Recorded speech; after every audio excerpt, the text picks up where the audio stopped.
From Keene in the Shire, the Liberty Media capital of the world, this is Daryl W. Perry, host of FPP Radio News for Wednesday, August 20th, 2014. Silver is trading at $19.51 per ounce. Gold is valued at $1,296 per ounce. And according to BitcoinAverage.com, the average price of Bitcoin is $480.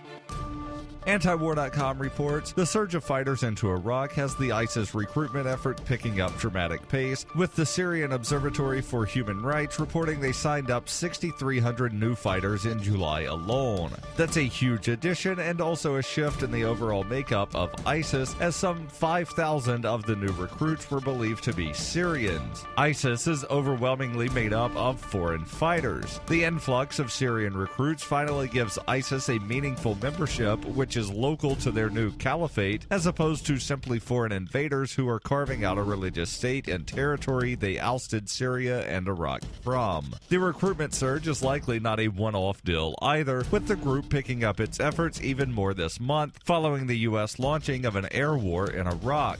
The U.S. war is expected to have a big impact on recruitment of Westerners as well as locals still angry at the last U.S. occupation. FPP Radio News is brought to you by Roberts & Roberts Brokerage. For over 35 years, Roberts & Roberts has been a trusted source for buying and selling your investment-grade precious metals. They now take Bitcoin for purchasing precious metals so you can turn your profits into a long-term investment. Call Roberts & Roberts today for knowledgeable advice on investing. 800-874-9760. CNN reports Texas Governor Rick Perry was booked on Tuesday on 2 felony charges related to his handling of a local political controversy. The Texas governor voluntarily appeared at the Travis County Court to be fingerprinted and have his mugshots taken. He told reporters, "I'm going to enter this courthouse with my head held high, knowing that the actions I took were not only lawful and legal, but right," adding, "I'm going to fight this injustice with every fiber of my being, and we will prevail. And will prevail because we're standing on the rule of law." The charge alleges that the governor misused his office by improperly threatening to and then withholding state funds for a program run by a county prosecutor unless she resigned. Rick Perry was indicted last week on counts alleging coercion of a public servant and abuse of his official capacity. His initial court appearance is scheduled for this Friday. The case centers around a veto in June 2013 of $7.5 million approved by the legislature to fund a public integrity unit run by Travis County District Attorney Rosemary Limburg. He wanted her out following a drunk driving arrest, and she refused to leave. His legal team insists he had a legal right to tie funding for the public integrity unit to Limburg's removal and argues he had no legal obligation to explain his veto. He said on Tuesday that he would do the same thing again if faced with the same situation.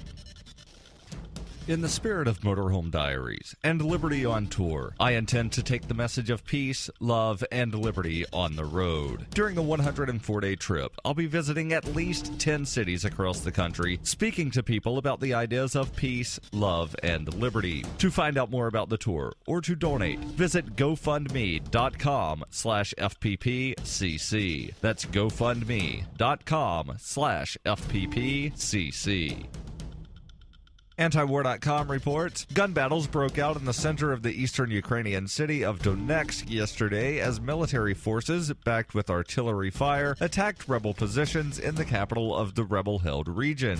There were reports of fights as well as car chases at several points in the capital throughout the day, and civilians fled their homes amid the intense shelling by Ukrainian forces. The Ukrainian military has promised to crush the rebellion in what it is calling an anti-terrorist operation and seems to be nearing victory, surrounding the last few rebel strongholds and shelling the areas for days before finally pushing in. Ukrainian officials are planning a meeting with Russian officials next week in Minsk, and Russia is expected to push heavily for an end to the civil war and a negotiation settlement with the mostly ethnic Russian rebels. Russia has been pushing for a settlement for months now, complaining of the growing humanitarian crisis, which has displaced over 1 million civilians, many of them fleeing into Russia to escape the offensive.